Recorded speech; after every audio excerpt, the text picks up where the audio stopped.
Hello, Algebra 2 students. In the last section, we talked about function operations like multiplying, dividing, adding, and subtracting functions. Okay, now we're going to be talking about a new idea called function composition or composition of two functions. So what is the composition of two functions? So the composition of a function f of x with a function g of x is a new function we're going to call h of x, and h of x is going to be equal to f, and inside those parentheses where we normally would have an x is going to be g of x, and we read this as f of g of x, so f of g of x. And another way we can write this instead of writing f of g of x is just to write h of x is equal to f of g of x. So that little o in there just means of, so like f of g of x. Right, and the domain of h of x is the set of all the x values such that x is in the domain of g of x and g of x is in the domain of f. So let's look at an example. So it says let f of x equal x squared plus 3 and g of x equals x minus 5.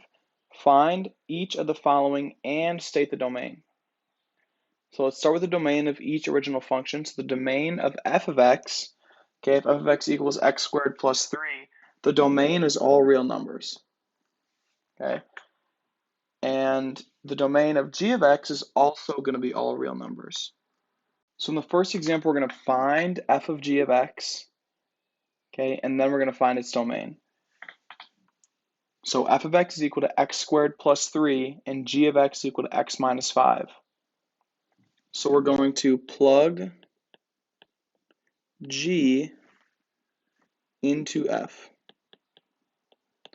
So if g is equal to x minus 5, then wherever we see an x in the function for f, we're going to replace it with x minus 5. All right, so another way we can think about this is f of x minus 5. Okay, so then we're going to rewrite wherever we see an x in our original function, we're going to replace it with an x minus 5. So we have x squared, turn that to x minus 5 squared plus 3. So wherever we see an x in our original equation, our original function here, we're replacing it with g. And g in this case is x minus 5. So f of x minus 5 equals x minus 5 squared plus 3. And we're going to rename this h of x. So h of x equals x minus 5 squared plus 3. So if we FOIL that out, we get h of x is equal to x squared minus 10x plus 25 plus 3, and that equals x squared minus 10x plus 28. So now our job is to determine the domain. So we found f of g of x. Now we need to find the domain. All right, the domain of this function, the domain of h of x, is once again all real numbers. All right, in example number 2, I'm finding g of f of x. So we're going to plug f into g. So wherever we see an x in g, we're going to replace it with f of x. Okay, so f of x is equal to x squared plus 3. So we're going to replace the x in g of x with x squared plus 3. And then we're subtracting 5. So this x right here in our original function for g of x, we replaced with f of x. Okay, so that's where we got that x squared plus 3, and then that minus 5 is tacked on at the end there. We didn't change that. So let's simplify here. We have h of x equals x squared minus 2. All right, and the domain for this one is also all real numbers. So let's look at another example. All right, and in this example we have f of x equals 2x to the negative first power, and g of x equals x squared minus 1. So we're going to find each of the following and then state the domain. So before we do that, let's just look at the domain of each of our functions individually. So f of x is equal to 2x to the negative first. So if we have a negative exponent, in order to make that positive, we move it to the denominator. So we can rewrite this as f of x equals 2 over x. All right, and we know we can't divide by 0. All right, 0 is the only number we can't divide by. So therefore, our domain is all real numbers except x cannot equal 0. Okay, so our domain is all real numbers, but x can equal 0. And the domain of g of x is all real numbers.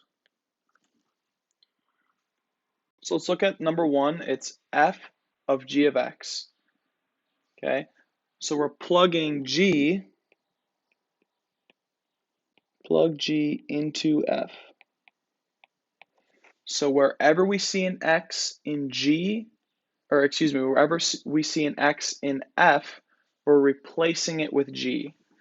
All right, so h of x is going to be equal to 2 over x squared minus 1.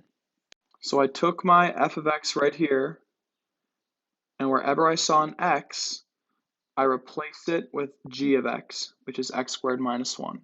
Okay, so x squared minus 1 goes in the denominator, and now we need to determine the domain of this function. Okay, and we know we cannot divide by 0, so in order to find the values of x that equal 0 in the denominator, we're going to set our denominator equal to 0. So we're going to have x squared minus 1, and we know that these values cannot be equal to 0. Okay, so I'm going to add 1 to both sides. I get x squared not equal to 1. I take the square root. We're left with x cannot equal plus or minus 1. So if x is equal to positive 1 or x is equal to negative 1, we're going to get a 0 in the denominator, and we can't divide by 0. Okay, so that means our domain,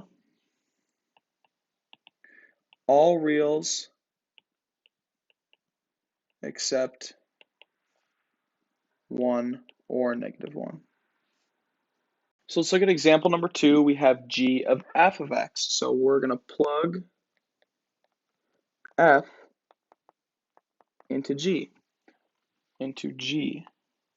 All right, so wherever we see an x in g, we're going to replace it with x. Okay, and when we simplify x, we know that it's equal to 2 over x. So wherever I see an x in g, I'm going to replace with 2 over x. So our original function for g is x squared minus 1. So h of x is going to be equal to 2 over x squared minus 1. So all I did is I replaced this x here with my value, with f of x, okay?